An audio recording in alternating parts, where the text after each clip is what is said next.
उर्दू है मेरा नाम, मैं खुसरो की पहेली, मैं मीर की हमराज हूँ, गालिब की सहेली।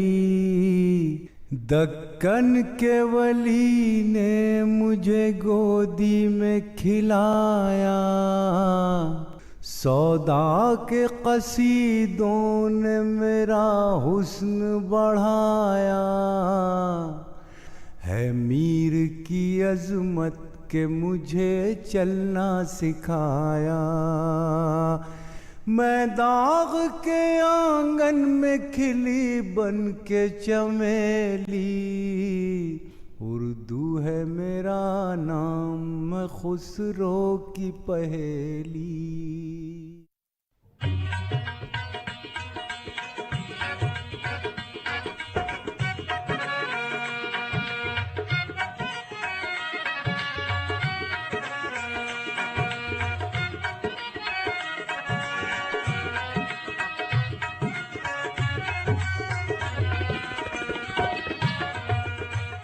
मौलाना आज़ाद नेशनल उर्दू यूनिवर्सिटी उन हज़ारों करोड़ों उर्दू वालों के ख्वाबों की ताबीर है जिन्होंने उर्दू ज़रिए तालीम से पढ़ने को अपना मकसद बनाया और जिन्होंने ये चाहा कि उर्दू ज़रिए तालीम से पढ़कर अपना करियर बनाएं और इस मादरी ज़बान को रोज़गार से जोड़ने में कामयाब हो जाएं।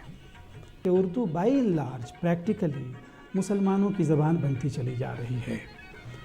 दूसरे बोलते हैं, उस पर एतराज़ नहीं है, लेकिन बाई एंड लार्ज जो उर्दू पढ़ने वाले लोग हैं वो मुस्लिम तबके से ताल्लुक़ रखते हैं। तो उनको ये डर था और उनकी एक सियासी मांग भी थी और जज्बाती मांग भी थी कि उर्दू ज़रिए तालीम की एक यूनिवर्सिटी होनी चाहिए। बहरहाल इस ज़रूरत को हुकूमत ने महसूस किया कि यहाँ ऐसे तलबा को तालीम का मौका फ़राहम किया जा रहा है जो अगर ये यूनिवर्सिटी न होती तो शायद वो फिर तालीम से जुड़ नहीं सकते थे। ऐसे लोगों को यहाँ तालीम का मौका दिया जा रहा है जो उर्दू के सिवा यानी अपनी मादरी ज़बान के सिवा और किसी दूसरे ज़रिए तालीम में तालीम हासिल नहीं कर सकते थे। और डिस्टेंस एजुकेशन का जो सिलसिला शुरू किया गया तो उसका मकसद ये था कि एक तो ये नेशनल यूनिवर्सिटी है, तो नेशनल यूनिवर्सिटी होने की हैसियत से इसका दायरा-ए-कार पूरा हिंदुस्तान है और पूरे हिंदुस्तान में अगर फैलना है और पूरे हिंदुस्तान के लोगों को अगर इससे फ़ायदा पहुंचाना है तो उसके लिए डिस्टेंस एजुकेशन सिस्टम ही सबसे अच्छा सिस्टम था। लिहाजा उन्होंने ये कोर्स लॉन्च किया डिस्टेंस से और पूरे हिंदुस्तान के लोग इससे जुड़ गए। डिस्टेंस एजुकेशन होने की वजह से इसमें उन लोगों को भी मौका दिया गया जो घर बैठ चुके थे। आज हमारे इनरोलमेंट में जो लाखों की तादाद में है तो उसमें ख़वातीन की बहुत बड़ी तादाद है, ड्रॉप आउट्स की बहुत बड़ी तादाद है, या ऐसे लोगों की है जिन्होंने अपनी मुलाजमतों को इन्हेंस करने के लिए, मिसाल के तौर पर एक आदमी चपरासी बनता है, 10th क्लास पास करने के बाद वो चपरासी अपॉइंट हो गया, लेकिन उसको प्रमोशन के लिए ग्रेजुएशन चाहिए, वो ग्रेजुएशन नहीं होता है इसलिए वो क्लर्क नहीं बन सकता। तो उर्दू यूनिवर्सिटी में वो सहूलत दी जाती है कि अपने उर्दू ज़बान में आप जॉब करते हुए, घर के काम करते हुए अपनी तालीम को मुकम्मल कर लीजिए। और ऐसी बेशुमार मिसालें हैं कि लोगों ने यहाँ से तालीम हासिल करके अपने पोर्टफोलियो को बढ़ाया है।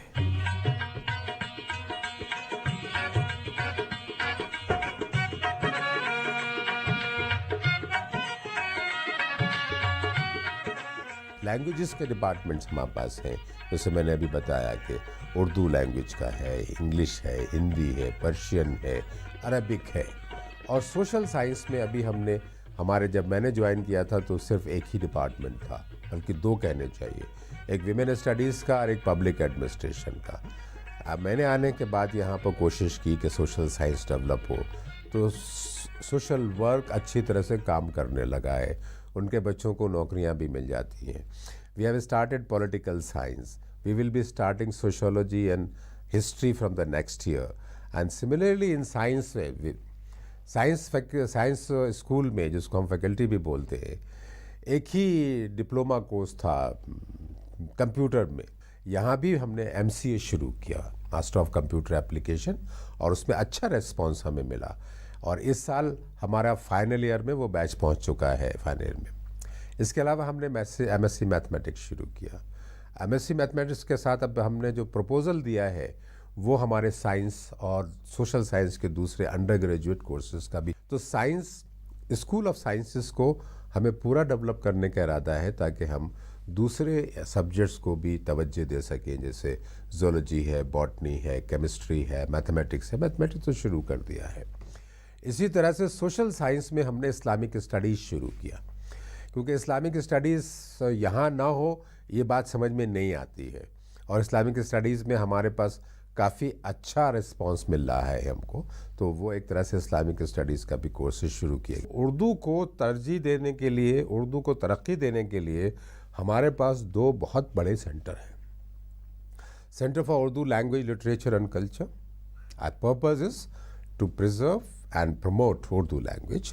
After I joined, I supported this idea of having an extension center. तो सिटी सेंटर एक कायम किया गया ताकि जो लोग उर्दू नहीं जानते हैं और उर्दू में शौक़ रखते हैं वो आके हमारे शाम को गज़लों का अप्रिसिएशन करें। तहसीन गज़ल नाम दिया गया उसको। इस तरह से उर्दू को एक बढ़ावा मिलता है। इस यूनिवर्सिटी का जो जुरिस्डिक्शन है वो ऑल इंडिया जुरिस्डिक्शन है। This is a very special character. जहाँ जहाँ उर्दू बोलने वाले और उर्दू के शौकीन लोग हैं जो उर्दू के ज़रिए तालीम हासिल करना चाहते हैं, हमारा प्रोविज़न ये है कि वहाँ हम इंस्टीट्यूशंस खोलें। अभी तक हमने कई जगह पर इंस्टीट्यूशंस खोले हैं, जैसे श्रीनगर है, दरभंगा है, भोपाल है, और ये भोपाल के अलावा हमारा बेंगलोर है। नए सेंटर्स भी खुलने वाले हैं जिसमें नू का स्कूल हम आगे बढ़ाने वाले हैं। इसके अलावा बीदर है और दूसरी जगह भी हैं जहाँ पर हम इस चीज़ को आगे बढ़ाना चाहते हैं। आसनसोल है, कटक है। तो इस तरह के बहुत से हमारे पास जो एक जगहें हमको मिल रही हैं, उनको हम इस्तेमाल करेंगे उर्दू को आगे बढ़ाने के लिए। इसके साथ साथ एक बात और कहना चाहता हूँ, जब तक हमारा फीडिंग सर्विसेज जो है वो नहीं होंगे, उर्दू में स्कूल नहीं होंगे, अंडर ग्रेजुएट कोर्सेज नहीं होंगे, तो पोस्ट ग्रेजुएट कोर्सेज़ के लिए शायद इतनी आसानी से लोग नहीं मिलेंगे। हमारी कोशिश ये है कि हम स्कूल भी खोलें मुख्तलिफ़ जगहों पर, और खोल रहे हैं। अंडर ग्रेजुएट कोर्सेज़ खोलें, मुख्तलिफ़ जगहों पर खुलेंगे इंशाल्लाह, और पोस्ट ग्रेजुएट कोर्सेज़ तो है ही हैं।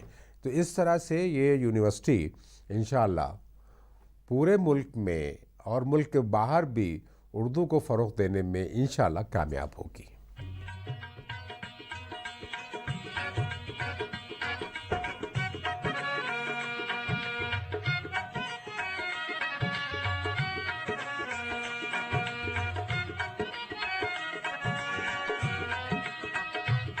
हमारी जो पॉलिटेक्निक कॉलेज है, ये मौलाना आज़ाद नेशनल उर्दू यूनिवर्सिटी सचार कमेटी के तहत जो है 2008 में 3 जगह पॉलिटेक्निक स्टार्ट किए थे। ये हैदराबाद में हमारे मौलाना आज़ाद नेशनल उर्दू यूनिवर्सिटी हेडक्वार्टर्स में है, और एक बेंगलुरु में है, और एक दरभंगा बिहार में है।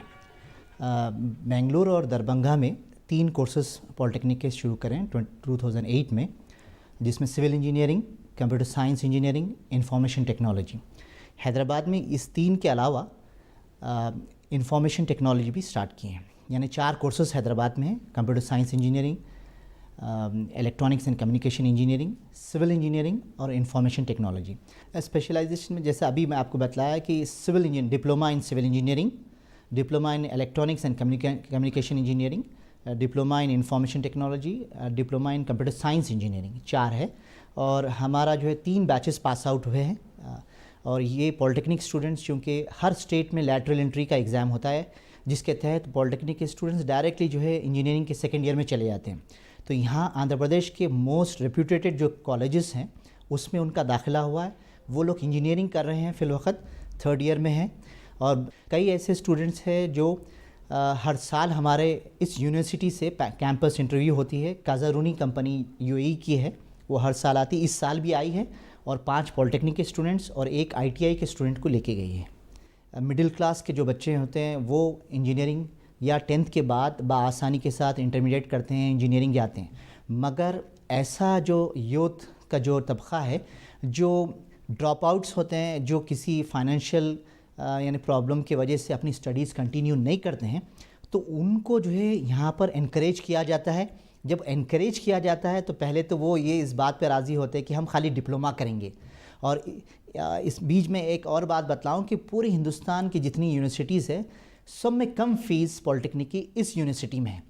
तो ये बच्चे आते हैं, दाखिला लेते हैं और यहाँ के एनवायरनमेंट से, यहाँ के जो है मॉरल जो है वैल्यूज़ से इतना मुतासिर होते हैं कि वो तय कर लेते हैं कि हम जो है यहाँ नहीं रुकेंगे और इंजीनियरिंग करेंगे। देर आए दुरुस्त आए, मगर इस यूनिवर्सिटी का जो अमल की वजह से जो इसके नताइज जो निकल रहे हैं, हमारे जो प्रोडक्ट्स निकल रहे हैं, वो इंडियन रेलवेज़ में, इंडियन के जितने जॉब्स हैं, इंडियन रेलवेज़ के अलावा आप जो है मिलिट्री में भी हमारे स्टूडेंट्स जो है पॉलिटेक्निक दरभंगा, बेंगलुरु के जो है उनको जो है एडमिशन्स मिले हैं और यहाँ पर भी और दीगर ममालिक में भी मिले। हम ये चाह रहे हैं कि हर स्टेट में मौलाना आज़ाद नेशनल उर्दू यूनिवर्सिटी का पॉलिटेक्निक खुल जाए और जितने जो ड्रॉप आउट्स हैं, जो किसी वजह से जो है आगे नहीं आ सक रहे, नहीं पढ़ सक रहे, हम उन तक जाए, उनको हम समझाएं थ्रू मीडिया, थ्रू जो है पब्लिसिटी, जितना हो सके हम कोशिश करें और उनको मेन स्ट्रीम में लेके आएँ इंशाअल्लाह।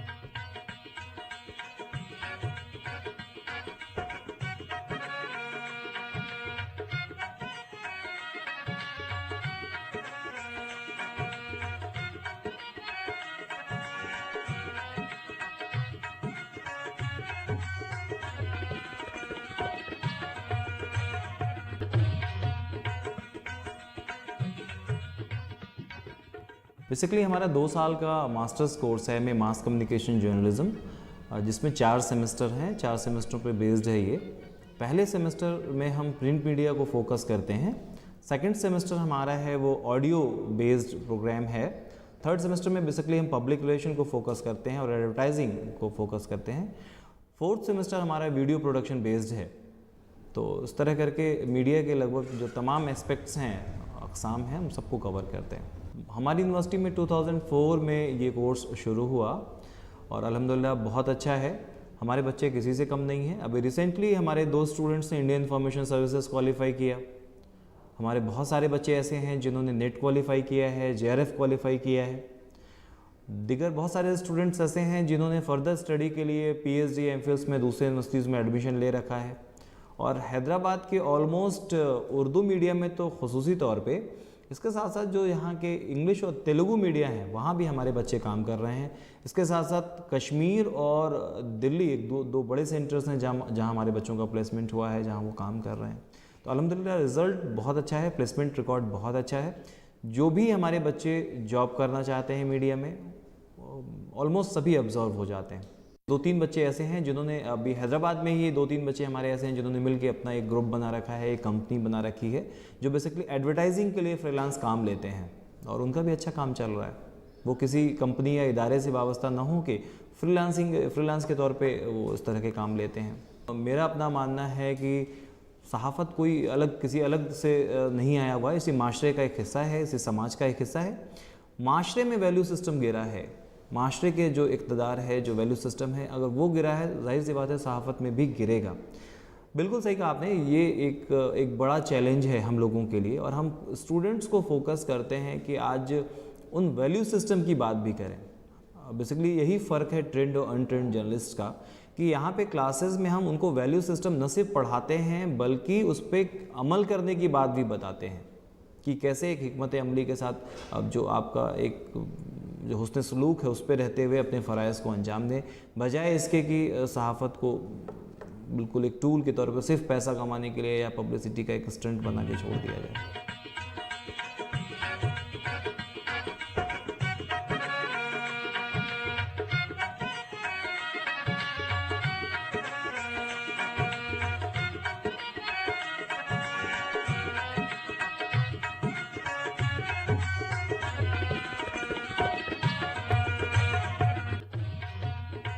वैसे तो ये इस बिल्डिंग में मेन डिपार्टमेंट जो चल रहा है, department of computer science and information technology चल रहा है। इसमें 3 प्रोग्राम चल रहे हैं। एक BTech कंप्यूटर साइंस चल रहा है, MCA चल रहा है और PhD कंप्यूटर साइंस चल रहा है। तो इसके अलावा भी MSW एक डिपार्टमेंट है, वुमेन एजुकेशन एक डिपार्टमेंट है, पब्लिक एडमिनिस्ट्रेशन एक डिपार्टमेंट इससे अलग चल रहे हैं। लेकिन इसके साथ साथ ही IT सेल भी यहाँ फंक्शन होता है जो पूरी यूनिवर्सिटी को कवर करता है। पूरी यूनिवर्सिटी का इंटरनेट और वेबसाइट जितनी भी कनेक्टिविटी है सब यहीं से हम डील करते हैं।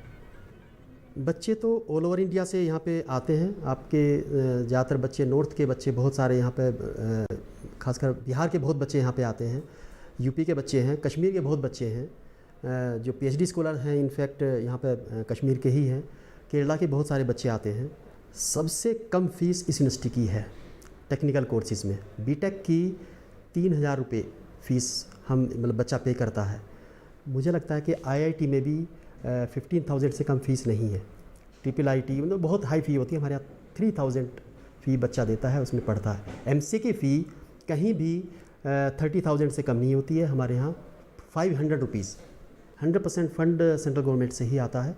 और इनफैक्ट हम बच्चों को स्कॉलरशिप भी देते हैं। जो पीजी के बच्चे हैं उनको 1000 स्कॉलरशिप यूनिवर्सिटी देती है। फ़ीस उनकी साल की 500 रुपये है, 1000 पर मंथ हम इनको स्कॉलरशिप भी देते हैं, यूनिवर्सिटी देती है, सब गवर्नमेंट का पैसा है।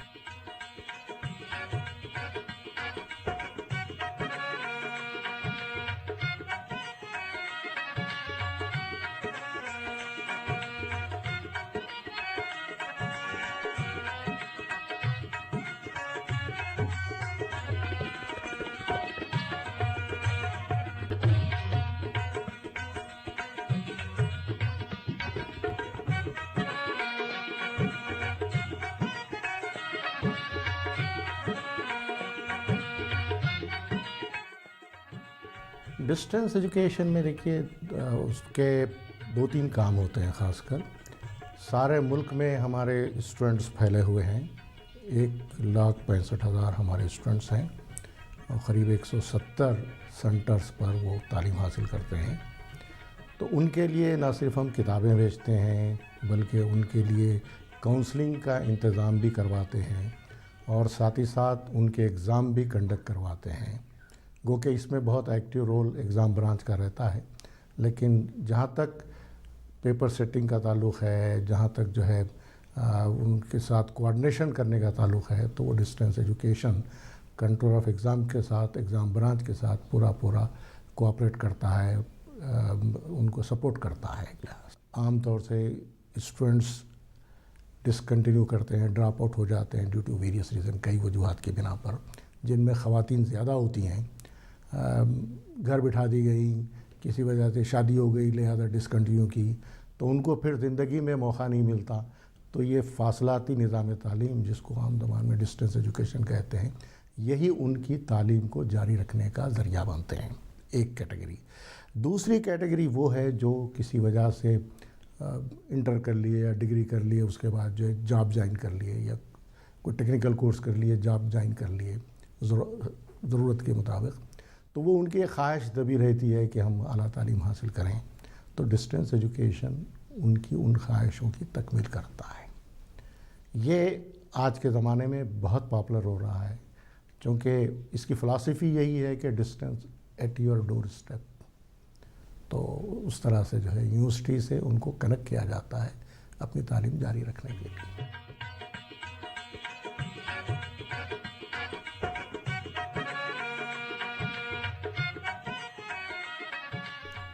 मुझे खुशी है कि पिछले 1 साल से ज़्यादा अरसे से मेरा सोशल वर्क से वास्ता रहा है यहाँ मानू में, मौलाना आज़ाद नेशनल उर्दू यूनिवर्सिटी में। इस 1 साल के वक्फे में जो उर्दू के तालिब इल्म में से, क्योंकि मौलाना आज़ाद नेशनल उर्दू यूनिवर्सिटी का ज़रिया तालीम उर्दू है और मेरे लिए भी ये नया मौका था। 1 साल के वक्फे में मैंने देखा है कि जब ज़रिया तालीम उर्दू है तो उससे फ़र्क क्या पड़ता है तालिब इल्म पर, और ज़रिया तालीम कोई और अगर ज़रिया तालीम है और कोई ज़बान है तो उसका क्या फ़र्क पड़ता है। और मुझे खुशी है ये बताते हुए कि मेरा इससे पहले तकरीबन 11 साल का वक्फ़ा ज़रिया तालीम अंग्रेज़ी से था, दिल्ली यूनिवर्सिटी में, अलीगढ़ मुस्लिम यूनिवर्सिटी में। और इन 1 साल में मैंने फ़र्क महसूस किया है बहैसियत तालिब इल्म सोशल वर्क, पेशेवराना सोशल वर्क की हैसियत से। मेरा जब अंग्रेज़ी से वास्ता था, हम लोग बात करते थे कि इलाकाई ज़बान में सोशल वर्क की तालीम तदरीस होनी चाहिए। लेकिन जब इन 1 साल में मैंने देखा है कि जब हम उस ज़बान में बात करते हैं जो बच्चों की आम ज़बान है, जो उनकी मादरी ज़बान है, तो उसका असर कुछ अलग ही देखने को मिलता है। इनकी समझ, ख़ासतौर से मैं जो मजमून पढ़ाता हूँ, जिस पे बात करता हूँ, मेरा ताल्लुक़ हाशिए के तबक़ात से है। मैं बात करता हूँ हाशिए के तबक़ात के मसाइल की। मैं देखता हूँ कि जब उनके इन मसलों पर बात करते हैं तो जिस साफ गोई से उनको समझ में आता है और उसके बाद वो उस पर जिस तरीके से बात करते हैं वो अपने आप में नुमाया है। और इसलिए मैं मानता हूँ कि ज़रिए तालीम उर्दू होने की वजह से इनकी समझ बढ़ी है। लेकिन क्योंकि ये जो कोर्स है मास्टर ऑफ सोशल वर्क, पेशे वाराना सोशल वर्क है, इसमें हमें बच्चों को बाज़ार के एतबार से भी तैयार करना है। अंग्रेजी में इस एतबार से बेहतर होना है क्योंकि सोशल वर्क में एक सतह पर जब आप काम करते हैं लोगों के साथ, तो जिस ज़बान में काम करें वो बेहतर आपको मौका देती है। जब दूसरी सतह पे काम करते हैं, क्योंकि कोई भी तंजीम जब पेशे वाराना सोशल वर्कर को लेती है तो उसका तवक्को होती है कि वो फील्ड पे भी काम बेहतर करें और जो उनके प्रोजेक्ट्स हैं, बाहर के प्रोजेक्ट्स हैं, इंटरनेशनल डोनर एजेंसीज के जो प्रोजेक्ट हैं, उनसे जब उनका वास्ता हो तो वहाँ पर अंग्रेजी की भी ज़रूरत पड़ती है। तालिब इल्म को 3-4 एतबार से ख़ास इनमें सलाहियत या इनमें फ़न पैदा करने की कोशिश करते हैं। एक, जब ये लोगों के साथ इनफरादी तौर पर काम कर रहे हैं, लोगों के इनफरादी मसाइल हों, चाहे उनकी वो एक इंडिविजुअल के, चाहे उसकी वो दिमागी एतबार से कोई मसले हों या उसका कोई भी इनफरादी एतबार से किसी एक फ़र्द का मसला हो, तो एक हम उनको सलाहियत पैदा करते हैं कि इनफरादी एतबार पर से किस तरीके से काम कर सकें। दूसरा, अगर गिरोह के साथ काम करना है, HIV के लोगों के साथ करना है, ड्रग एडिक्ट्स के साथ काम करना है या किसी गिरोह के साथ करना है, तो गिरोह के साथ करने के लिए अलग किस्म का फ़न चाहिए, उसकी सलाहियत, उसका अलग ही पूरा का पूरा एक पेपर मजमून होता है, उस पर बात करते हैं। तीसरा होता है पूरे मुआशरे के साथ आपको काम करना है, मुआशरे की पूरी जो परेशानियां हैं, समाजी मसाइल हैं, अगर उसके साथ काम करना है तो उसकी आपको सलाहियत पैदा करनी है कि किसी भी तंजीम को कैसे चलाया जाता है, तंजीम के मसले मसाइल कैसे होते हैं, उसकी बात करते हैं। तो हर तालिब इल्म के साथ एक टीचर बाहैसियत सुपरवाइज़र काम करता है। तो वो हफ्ते में एक दिन, जिसको हम इंडिविजुअल कॉन्फ्रेंस कहते हैं, इनफरादी कॉन्फ्रेंस कहते हैं, उस दिन वो उस्ताद उस बच्चे से बात करते हैं कि 2 दिन उसने क्या किया। तो इस तरीके से इनफरादी कॉन्फ्रेंस के ज़रिए जो उस्ताद हैं मुसलसल तौर पर उनकी सलाहियत में इजाफा करते रहते हैं कि वो 2 दिन जो वहाँ जाकर फील्ड वर्क कर रहे हैं उसमें कैसे इजाफा हो। इसके अलावा हर हफ्ते में 15 दिन पर, बल्कि हम इसको जो हफ्ते में काम किया है, हर तालिब इल्म को उसको अपना एक सेमिनार देना होता है, जिसको हम कहते हैं फील्ड वर्क सेमिनार। तो इस तरीके से क्लासेस, थ्योरी की क्लासेस जो उनकी तदरीस यहाँ हो रही है, फील्ड वर्क के जरिए जो मुख्तलिफ तंजीमात में वो जाते हैं, फिर इनफरादी जो कॉन्फ्रेंस हो रही है और हफ्ते में जो सेमिनार हो रहे हैं, सेमिनार भी अलग नुमाया तरीके से होता है। इसको हम कहते हैं पूरा का पूरा तालिब इल्म ही इसको चलाते हैं, तालिब इल्म ही अपना प्रेजेंटेशन देते हैं, उन्हीं में से कोई उसकी सदारत करता है, उसी में से कोई उसकी रिपोर्ट पेश करता है। तो इस तरीके से कोशिश होती है इनमें कि न सिर्फ काम करें, काम की समझ बनाएं, उसको लिखें, आकर उसको बताएं और उसके साथ साथ उसको बेहतर तरीके से प्रेजेंट कैसे करना है उसकी भी सलाहियत उनको दी जाती है और उस प्रेजेंटेशन की निज़ामत कैसे करनी है उसका भी मौका ये फील्ड वर्क सेमिनार देता है।